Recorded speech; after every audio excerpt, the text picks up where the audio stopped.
2.30 ஒரு தாய் தன்னிடம் உள்ள ரூபாய் 207 கூட்டுத்தொடர் வரிசையில் அமையும் 3 பாகங்களாக பிரித்து தனது 3 குழந்தைகளுக்கும் கொடுக்க விரும்பினார். அவற்றில் இரு சிறிய தொகைகளின் பெருக்கற்பலன் ரூபாய் 4623 ஆகும். ஒவ்வொரு குழந்தையும் பெறும் தொகையினை காண்க.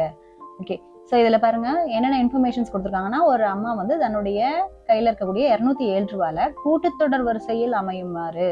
கூட்டுத்தொடர் வரிசைன்னா நமக்கு தெரியும் என்னன்னு, ஒவ்வொன்றுக்குமே பார்த்தீங்கன்னா டிஃப்ரென்ஸ் இருக்கும் இல்லையா? இப்போ ஃபர்ஸ்ட் பார்த்தீங்கன்னா ஏ அப்படின்னு இருந்துச்சுன்னா அடுத்தது என்ன இருக்கும்? ஏ பிளஸ் டி, அடுத்தது ஏ பிளஸ் 2D, இந்த மாதிரி போயிட்டே இருக்கும். ஓகே ரைட், இப்படி போயிட்டே இருக்குமா? ஓகே, இந்த மாதிரி போயிட்டு இருக்கிறதுல அவங்க வந்து 3 பாகங்களாக பிரிக்கிறாங்க. 3 பாகங்களா பிரித்து கொடுக்கும்போது அதுல 2 சிறிய தொகைகளை பெருக்குனா 4623 அப்படிங்கிறாங்க.